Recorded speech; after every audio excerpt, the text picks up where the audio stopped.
Hola, buenas tardes. Soy el doctor Daniel Reyes Cervantes y voy a platicarles el día de hoy un poquito sobre lo que es la norma oficial mexicana NOM 035.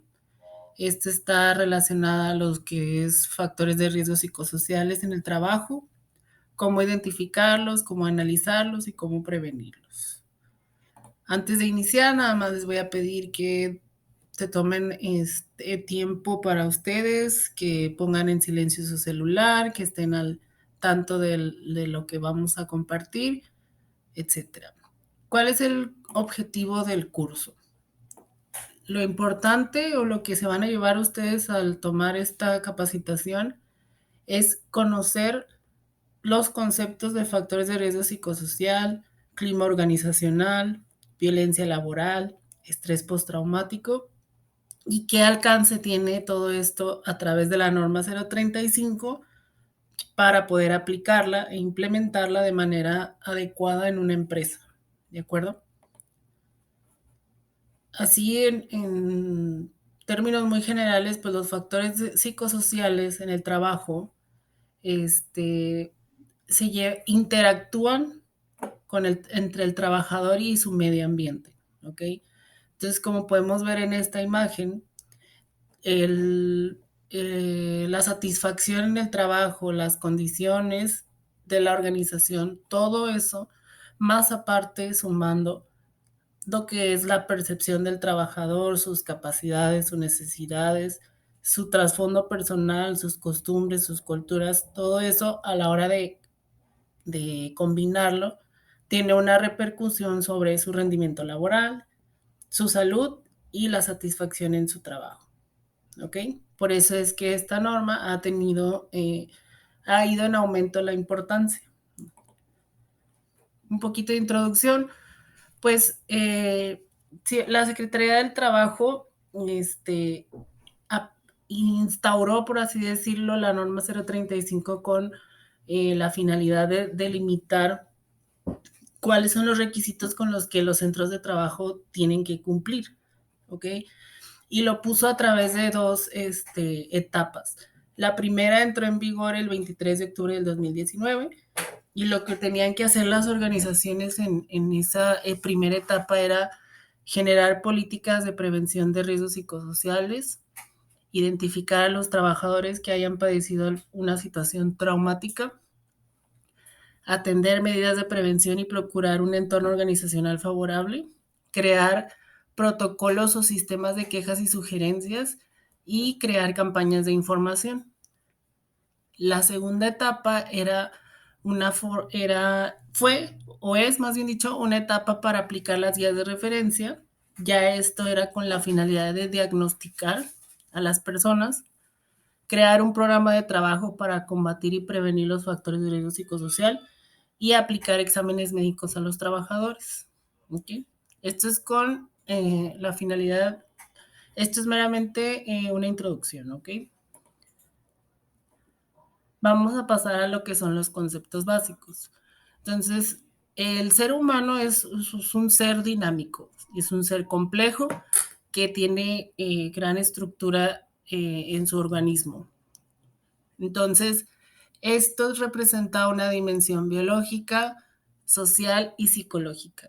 ¿De acuerdo? Entonces, un ser humano no nada más lo podemos tomar como un ser biológico, sino también tiene un componente psicológico y también una parte social. Siguiente concepto, estrés mental. El estrés mental se relaciona con el trabajo y bueno, no todo el estrés mental, ¿verdad? El que vamos a hablar aquí es estrés relacionado con el trabajo y está determinado por la organización del trabajo, el diseño del trabajo, las relaciones laborales y se presenta cuando las exigencias de la organización no corresponden o exceden las capacidades o las necesidades del trabajador, ¿ok? O incluso cuando el conocimiento y las habilidades de un trabajador o de un grupo para enfrentar dichas exigencias no coinciden con las expectativas de la cultura organizacional de una empresa. Ahora, ¿por qué les pongo esto del estrés mental ahorita al principio? porque muchas veces sabemos, conocemos lo que es el estrés y lo hemos incluso vivido, pero paso a la siguiente diapositiva. Quiero que vean aquí el estrés mental, los síntomas que produce, ¿ok? Y me gusta mucho esta diapositiva porque los síntomas del estrés están divididos en 4 dimensiones, por así decirlo, ¿no? Tiene síntomas emocionales, cognitivos, conductuales, fisiológicos. Entonces, para que se puedan dar más o menos una perspectiva de todo lo que conlleva el estrés mental. ¿De acuerdo? Muy bien. Ok, y aquí un pequeño, una pequeña broma. ¿Cómo evitas el estrés en el trabajo? Pues no vayas, ¿verdad? Ahora, un poquito de antecedentes, aparte de lo que es, digo, ya antes de entrar de lleno a la norma 035, pues antes de la norma 035 existía lo que es la norma 019, ¿ok? Trata de la constitución, integración, organización y funcionamiento de las comisiones de seguridad e higiene. Esta norma se aplica en todos los centros de trabajo, pero pues dejaba de un lado lo que son la parte de los factores de riesgo psicosocial. Entonces, con el aumento de las enfermedades relacionadas a la salud mental, etcétera, pues se tuvo que crear lo que es la norma 035. Ahora sí, la norma 035 es un instrumento que establece los elementos para identificar, analizar y prevenir de manera general los factores de riesgo psicosocial y para promover un entorno organizacional favorable. ¿Ok? Esto es muy importante, que no toma en cuenta la norma 035. ¿Ok? La norma 035 no es un instrumento para evaluar psicológicamente a los trabajadores. ¿Ok? Toma en cuenta la parte psicológica de los trabajadores, pero no es una evaluación psicológica como tal. ¿Ok? No mide el estrés individual de cada trabajador, eso es muy importante. No lo mide de manera individual, lo hace de manera organizacional, o sea, de toda la empresa. Tercero, no es un cuestionario para identificar trastornos mentales. Recordemos que los únicos que pueden diagnosticar trastornos mentales son los psiquiatras o psicólogos, y no es un método para conocer factores psicológicos del individuo como tal, como sus actitudes, valores, personalidad, etcétera. ¿Okay? Esto es muy importante tomarlo en cuenta, principalmente para a la hora de compartirlo con los trabajadores, que ellos sepan que no están siendo evaluados psicológicamente. Muy bien. Siguiente, ahora sí que pues, ¿qué es lo más importante de todo lo que es la norma? Pues la norma tiene obligaciones diferenciadas para cada centro de trabajo de acuerdo a la cantidad de trabajadores. Lo más importante es la prevención, y que aparte nos proporciona un método para identificar y analizar los factores de riesgo psicosocial y el entorno organizacional favorable. Y bueno, ya mencionamos mucho qué es un factor de riesgo psicosocial, pues son aquellos factores que pueden provocar trastornos de ansiedad, trastornos del ciclo sueño-vigilia, trastornos de estrés grave, y todos estos derivan de las funciones del puesto de trabajo, el tipo de jornada, la exposición a acontecimientos traumáticos severos, actos de violencia laboral, etc. Entonces, comprenden aquellas condiciones peligrosas e inseguras en el ambiente de trabajo, cargas de trabajo que exceden la capacidad del trabajador, falta de control sobre el trabajo, o sea, qué tanta posibilidad tiene el trabajador de influir en su organización y desarrollo, ¿ok? Las jornadas del trabajo superiores a las previstas en la Ley Federal de Trabajo, rotación de turnos, que incluyen turno matutino y turno nocturno, ya que se presenten, bueno, vaya que haya turnos donde no tengan un periodo de recuperación y descanso, interferencia en la relación trabajo-familia, liderazgo negativo y las relaciones negativas. Y Bueno, ya hablamos factores de riesgo psicosocial, ahora el entorno organizacional es aquel en el que se promueve el sentido de pertenencia de los trabajadores a la empresa. O sea, que tanto yo como empresa le demuestro a mi trabajador que él es parte de la empresa, que es un elemento eh, beneficioso para la empresa, ¿ok? Y que aparte yo le doy las herramientas a él como trabajador para que pueda desempeñar su labor, ¿de acuerdo? Eso es un entorno organizacional favorable. Ahora, como todas las normas, hay obligaciones que tiene tanto el patrón como el trabajador. Vamos a empezar por las obligaciones que tiene el patrón. La primera obligación del patrón es difundir una política de prevención de riesgos. ¿Ok? ¿Qué debe de contener la política de prevención? Prevención de factores de riesgo psicosocial, prevención de violencia laboral y debe de promover un entorno organizacional favorable. Segundo, debe de aplicar cuestionarios de identificación y análisis de los factores de riesgo psicosocial y aparte debe aplicar un cuestionario que identifique, analice y aparte evalúe el entorno organizacional. Ok. Otra de las medidas o de las obligaciones del patrón es crear acciones para prevenir los factores de riesgo psicosocial y debe de promover actividades para eh, promover el entorno organizacional favorable. ¿Ok? También debe de identificar y canalizar a los trabajadores que tuvieron algún acontecimiento traumático severo, un acontecimiento traumático severo relacionado con el trabajo, eso es muy importante. Y debe de practicar exámenes médicos a los trabajadores que estuvieron expuestos a violencia laboral. ¿Ok? Siguiente. Bueno, aparte de hacer la política, de difundirla, de hacer las encuestas, de revisar o de tratar de proporcionar una ayuda a las personas que ya se han visto afectadas, se debe de difundir y proporcionar información, tanto los mecanismos para presentar una queja, los resultados de los cuestionarios y qué afectaciones pueden tener ellos al estar expuestos a factores de riesgo psicosocial. ¿Ok? Más aparte, pues el patrón está obligado a llevar un registro sobre pues, los resultados de cuestionarios, qué medidas de control han adoptado y los nombres de las personas que se comprobó que estuvieron expuestos a factores de riesgo psicosocial, expuestos a violencia laboral o a algún acontecimiento traumático severo.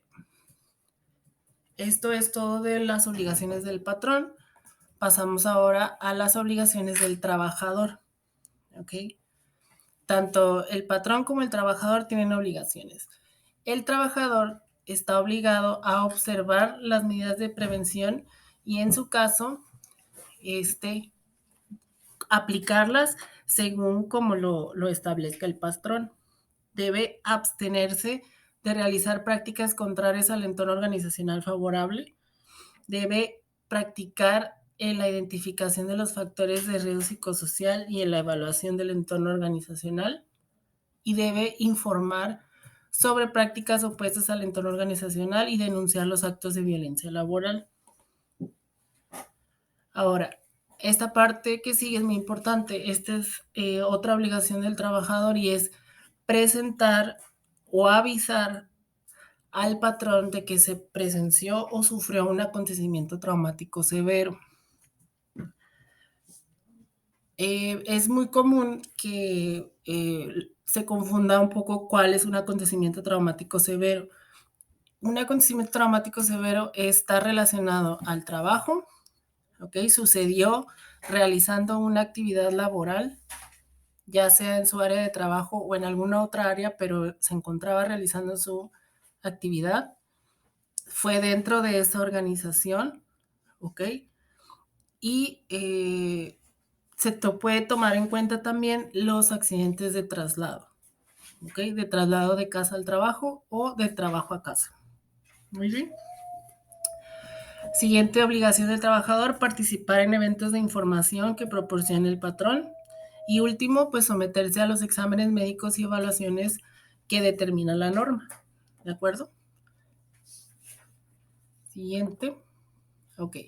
¿Cuáles son los factores psicosociales que contempla la norma? Ya hablamos un poquito de ellos. Ahora vamos a hablar de cada uno específicamente. Las condiciones en el trabajo. Este se refiere a las condiciones peligrosas, inseguras o deficientes, es decir, aquellas condiciones de trabajo en las que, bajo ciertas circunstancias, le exigen al trabajador un esfuerzo adicional. ¿Ok? Es, por ejemplo, situaciones como poca luz, ruido muy fuerte y no tiene el equipo de protección referente, etcétera. Segundo, carga de trabajo. Las cargas de trabajo se refieren a las exigencias que el trabajo impone al trabajador y que exceden su capacidad. Pueden ser de diversa naturaleza, como pues mucho trabajo, mucha exigencia mental o emocional, demasiada responsabilidad o de darle, o que tiene indicaciones contradictorias o inconsistentes, ¿no? Que un día le dicen una cosa, vas a hacer esto, al día siguiente vas a hacer otra cosa y no están relacionadas también con su área, ¿ok? Eso también tiene mucho que ver. Falta de control sobre el trabajo. Este factor se presenta cuando el trabajador no puede tomar decisiones sobre las actividades que realiza. No se le da la autonomía, más bien dicho, para que él pueda desarrollar sus habilidades y conocimientos. ¿Ok? Ahora, este factor es muy importante mencionar que solo se aplica en aquellos puestos de trabajo o actividades de trabajo en las que la naturaleza del puesto requiere que se tomen decisiones y que aparte el trabajador cuenta con los conocimientos y experiencia necesaria para llevar a cabo ese puesto. Obviamente, si pones a una persona en un puesto para el cual no está preparado, para el cual no estudió, etcétera, pues obviamente no se le va a poder dar la autonomía para tomar decisiones. ¿Okay? Entonces es muy importante que este factor solo se toma en cuenta en estas situaciones. Jornadas de trabajo. Las jornadas de trabajo y la rotación de turnos representan una exigencia de tiempo laboral que se hace al trabajador en términos de la duración y el horario de la jornada. Se convierte en un factor de riesgo cuando se trabajan extensas jornadas, donde hay también rotación de turnos frecuentes, sin pausas o sin descansos periódicos, ¿ok? Y que aparte, pues, no le llevan no protegen al trabajador de sufrir algún daño, por lo mismo de que no tiene sus periodos de descanso adecuados, ¿ok? La interferencia en la relación trabajo-familia. Este surge cuando existe un conflicto entre las actividades familiares o personales y las responsabilidades laborales. Es decir, cuando de manera constante se tiene que atender responsabilidades laborales durante el tiempo dedicado a la vida familiar y personal o cuando se tiene que trabajar fuera del horario de trabajo. ¿Okay? Liderazgo negativo y relaciones negativas en el trabajo. El liderazgo negativo hace referencia al tipo de relación que se establece entre el patrón y sus trabajadores, ¿ok? Esta relación, bueno, sí, esta relación que se forma entre el patrón y el trabajador tiene como características que influyen en la forma de trabajar y también en las relaciones con todo el área de trabajo. Entonces, se presenta, vaya, cuando la actitud es agresiva o impositiva, no se transmiten las funciones claramente o indicaciones contradictorias, cuando no hay reconocimiento e incluso cuando no se da una retroalimentación del desempeño del trabajador. En cuanto a las relaciones negativas, se refiere a la interacción que se establece entre el contexto laboral y abarca aspectos como la imposibilidad de interactuar con los compañeros de trabajo para la resolución de problemas o para hacer trabajos en equipo, etcétera. Y eso lleva a que el trabajo pues se vuelva deficiente o nulo. Muy bien. Siguiente, lo que es violencia laboral. La violencia laboral se divide ahora sí que como que en tres conceptos. El primero viene siendo acoso psicológico, que son aquellos actos que dañan la estabilidad psicológica, la personalidad, la dignidad o la integridad del trabajo. Y este se presenta cuando son acciones de intimidación sistemática y persistente como insultos, humillaciones, marginación, compararlo, rechazarlo, amenazarlo. Entonces todo esto lleva al trabajador a una depresión, a que se aísle, a que pierda su autoestima. ¿Okay? El hostigamiento es el ejercicio de poder en una relación de subordinación real de la víctima frente al agresor. ¿Ok? Y este se puede presentar en conductas verbales, físicas o ambas. Y tercero, los malos tratos son aquellos actos consistentes en insultos, burlas, humillaciones y o ridiculizaciones del trabajador que son realizados de manera continua y persistente. Para fines de la norma 035, muy importante, no se considera el acoso sexual.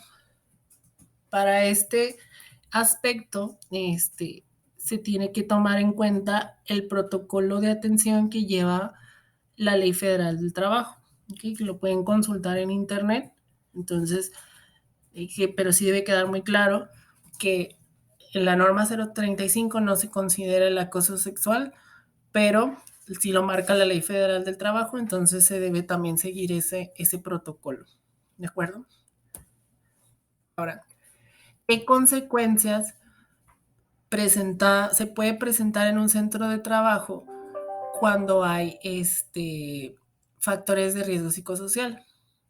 Incrementa la siniestralidad, ¿qué es eso? Incrementa la posibilidad de que el trabajador sufra algún accidente, alguna situación difícil, alguna situación que lo incapacite, incrementa esa vulnerabilidad, vaya, incrementa las bajas voluntarias, incrementa el absentismo, o sea que falta el trabajador sin razón alguna y disminuye la productividad. Ahora, ¿cómo vamos a aplicar la norma 035? La norma 035 tiene guías de referencia. Esas guías de referencia detallan qué elementos debe contener los cuestionarios o informes que se van a aplicar en los centros de trabajo.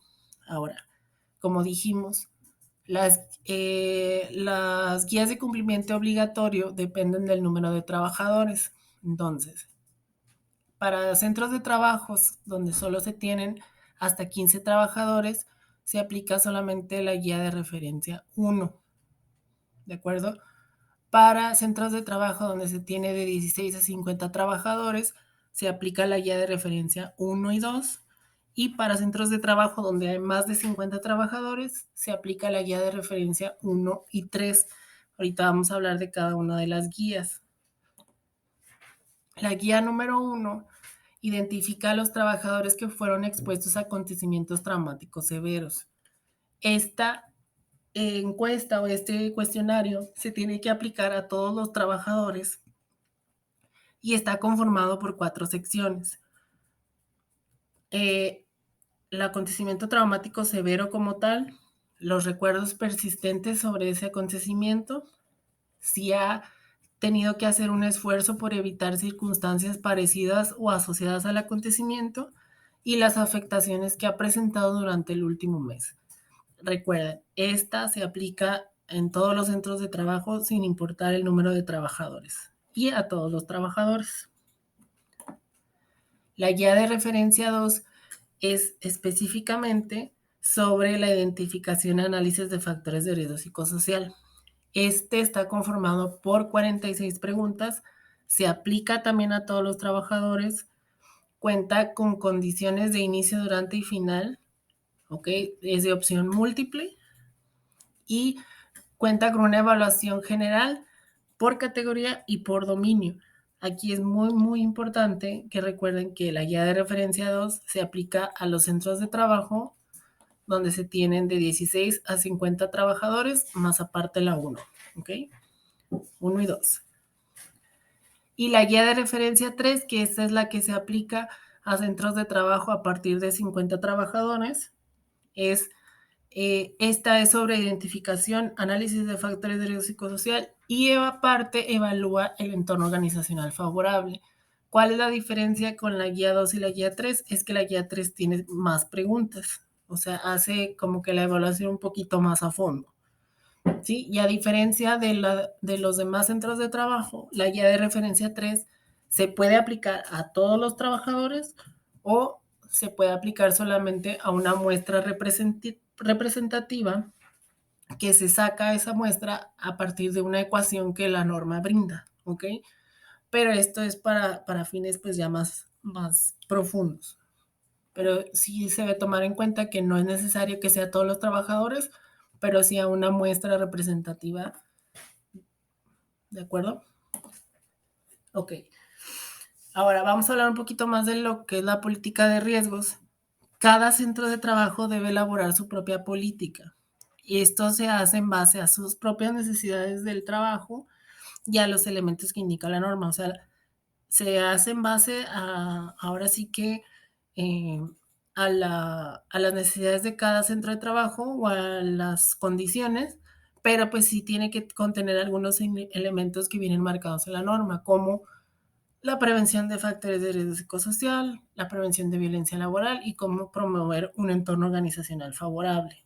Ahora, una vez que se tiene la política de riesgos, pues es importante distribuirla en todo el centro de trabajo y a todos los trabajadores. Pues eso puede ser a través de trípticos, banners, juntas informativas, redes sociales, etcétera. Ahora, la norma cuenta con una guía de referencia número 4. La guía de referencia número 4 no es un cuestionario como tal, es un ejemplo de una política de prevención de riesgos. ¿Ok? Esta política se puede usar tal cual como viene en la norma o se puede usar como base para crear la propia de cada centro de trabajo. ¿Ok? Muy bien. Ahora, medidas de prevención. Las medidas de prevención deben ser promover un entorno organizacional favorable.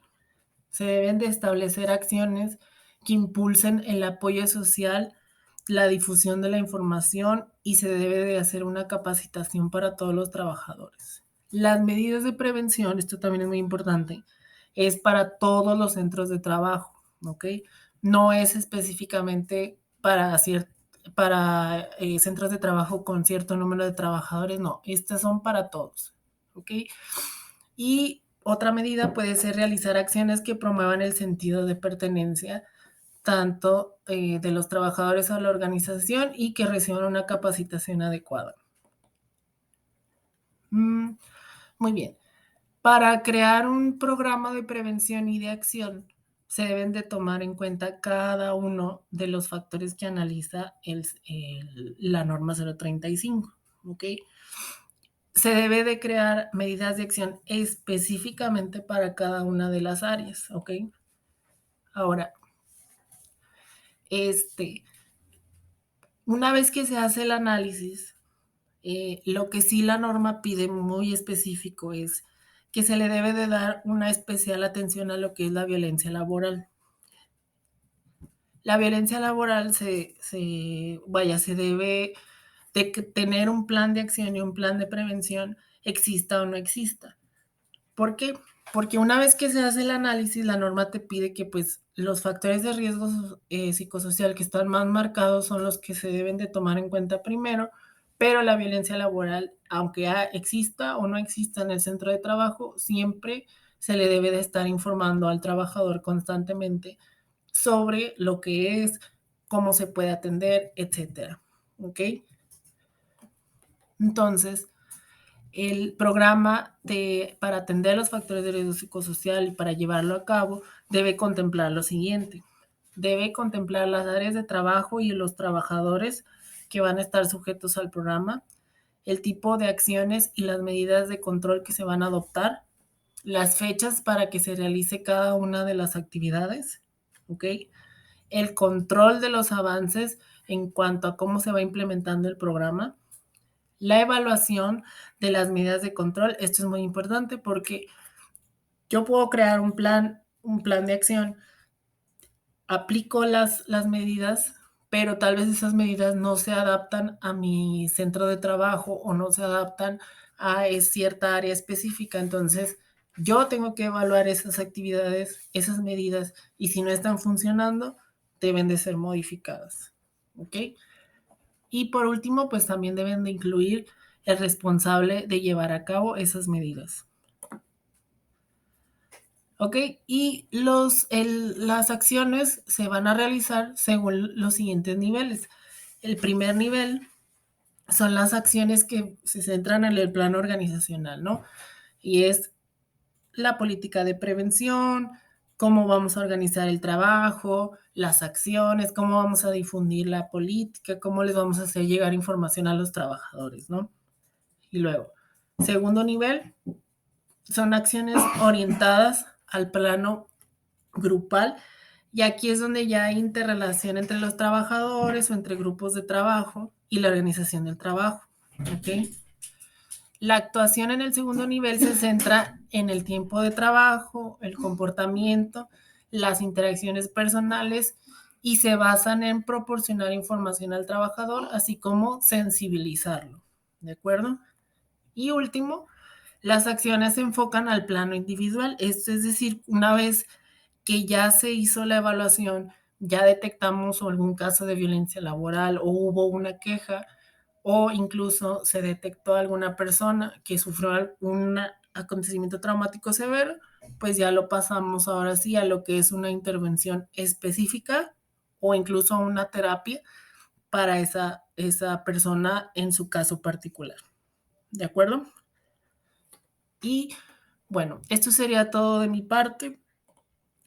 Si tienen alguna pregunta o alguna duda, pueden mandarla al Departamento de Recursos Humanos y ellos me las hacen llegar a mí. Como quiera, aquí les dejo mis datos. Una vez más les recuerdo, pues yo soy el doctor Daniel Reyes.